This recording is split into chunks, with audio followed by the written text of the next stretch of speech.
I was thinking a lot about where authors derive inspiration for characters in their stories and about where characters in my stories come from. And great characters in stories sound so different, even though they're coming from the same writer of a story. And it's such an interesting thing when you start to think deeply about it. And when I'm writing characters and stories, when they're truly differentiated, they seem to speak different, sound different. As I'm writing, I hear them differently. They would say the same thing in vastly different ways. And it's almost as if when their words come to me, I'm channeling them rather than creating the words they say. And in fact, this is something that many authors like Stephen King, George R. R. Martin have said. Stephen King actually likened characters to sort of uncovering a fossil and watching them explore a story world. So I want to talk a little bit about what it means when you write character. And there are a lot of different points of views that you could take on this, but I'll get to sort of some of the most fun ones. Uh, I'll get to some of the most fun ones, but first I'm going to talk about two quick sort of materialist points of view on writing character. So, uh, and maybe yeah, a couple materialist points of view. Firstly, there's the idea that characters are purely created and deduced, right? If you're creating a character who has, let's say, a simple arc, such as it's a YA novel where a character is shy and doesn't speak, and through the course of the story needs to learn to be more outspoken and confident in themselves. The sort of pure materialist view would say you would construct a character, design them, assign some personality traits, and deduce sort of logically what it would mean for a character to have to go through this, and put them through whatever that is. Now, I'm not saying this is the one I agree with, but right, this is one way to interpret it, and it's to be honest, one of the more boring ones. And maybe a character doesn't feel alive in this sense because, to be honest, the way, especially the way it's being described, it doesn't feel like they're alive if you're merely just listing traits associated with a character, logically deducing how one should act, and then making them stick to that script. And in that same vein, it's this sort of materialist view might say that an author creates a character. It's sort of containerized brain chemistry in a way, right?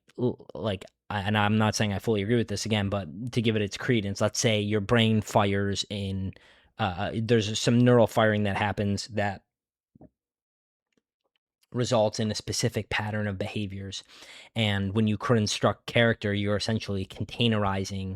specific you're containerizing specific aspects of character into a character that you write. Now, an interesting thing about this is, let's say that, and to be fair, this point of view also could be conducive with some of the more, let's say, idealist and sort of fundamental consciousness point of view in character creation. But this sort of containerized brain chemistry idea has this sort of feel to it that if you understand a specific behavior pattern, not to say that you've done it, but you understand how somebody could become a sociopath murderer, right?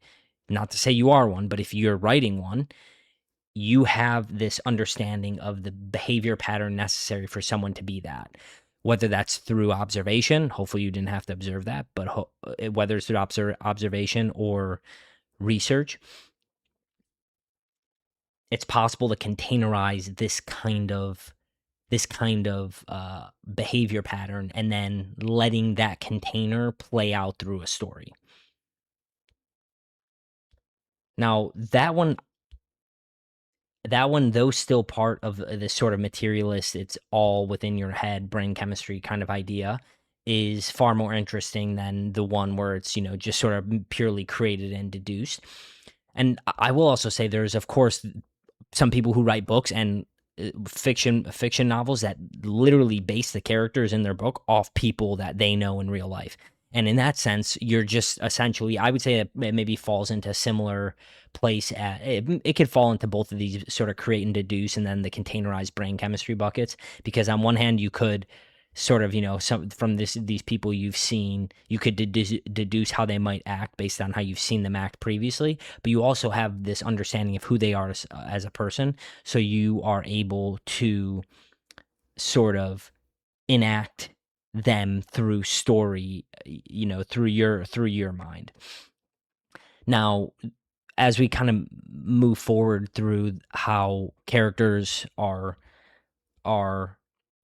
represented in story, this is where I sort of stand in how I create my characters, and that's that if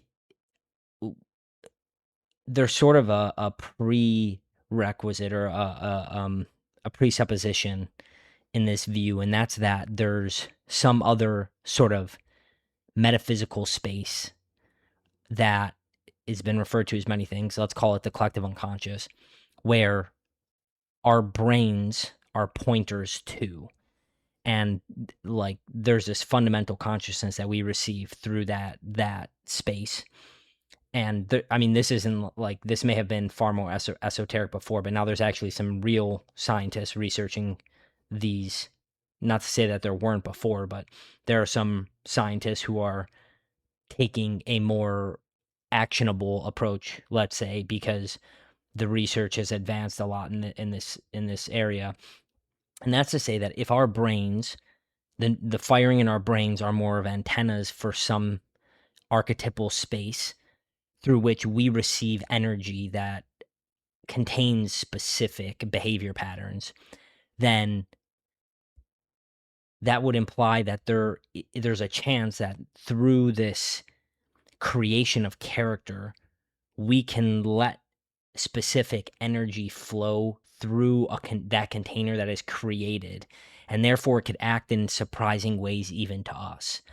So, and this, honestly, this idea could also be conducive with the sort of containerized brain chemistry sort of idea, because the firing of neurons in this fundamental consciousness theory would imply that it is sort of an antenna for this energy that flows through the characters that enact in a story.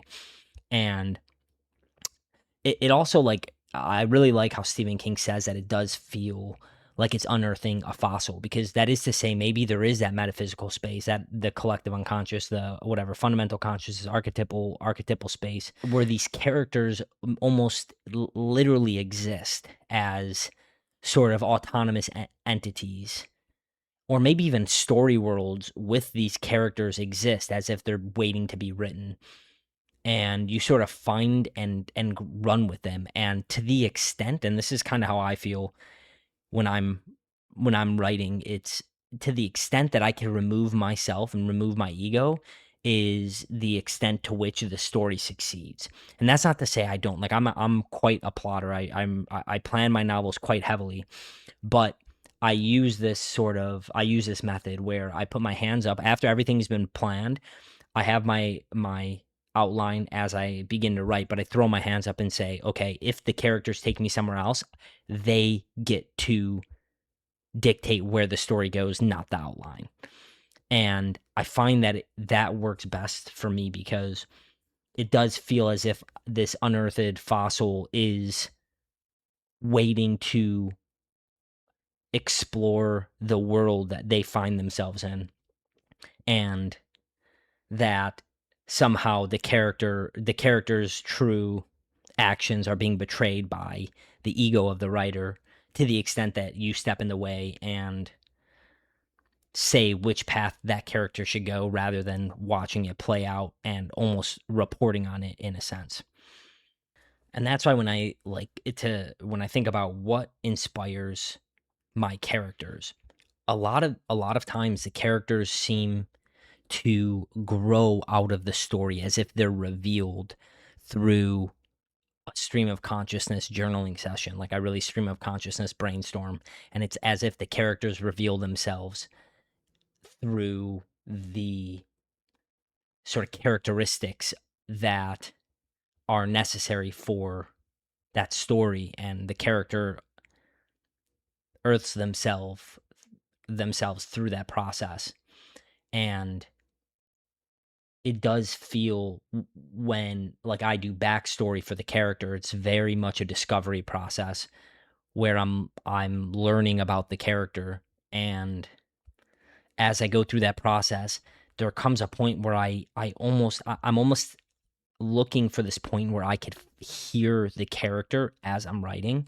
And then once I do that, I stop background work, and I know I'm ready for them entering the story world, because I could quite literally hear them differentiated as a character in the story. And it's through that which I feel that I'm almost letting this, it really does feel as if I'm letting this sort of story space, a symbolic space, kind of run with the story in the way the characters see it best fit for them. And it reminds me of John Truby, who wrote The Anatomy of a Story, which is a really great resource. When I was first studying writing fiction, one of the works I really loved. I mean, he gets really detailed, so it's nice because you can kind of take what you like, leave what you don't. And I kind of like how he put the preparation process for writing a story, because he noted that if your characters, or your protagonist and antagonist, technically speaking, in a story, um, the protagonist and antagonist have a shared goal, then they will inevitably be in conflict. And I find that if that story world is set up to the extent that there's some theme, idea, question being explored, and the characters, or the main characters at least, or the protagonist and antagonist, regardless of how many there are, it does feel like, if that's sort of set up and explored correctly, though it may feel like it's something that has already existed, it's interesting to see the letting the characters consistently collide through that process, and watching what happens rather than dictating it through the use of ego and typing the words on the keyboard. So characters and stories can honestly be something as simple as a created pattern of behaviors in which the author logically deduces how they might act, and we see that play out over the course of a story.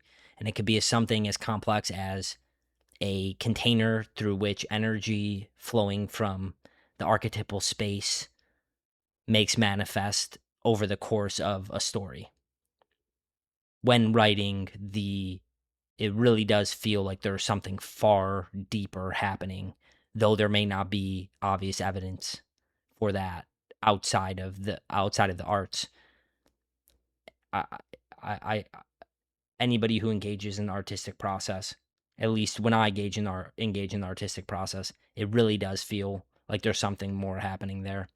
And I would venture a guess that most people who write stories with compelling characters have a similar feeling that those characters are alive. And that's also why you hear authors talk about the moments where they sob when they killed their characters in the story, or they watch their characters die. And in the novel I'm currently revising, The Donation, I found myself hurt and sad at the way that my character, and the struggle that my character had to put up with, even in those silent moments when it's clear that the character was having a tough day. I found myself feeling for the character, and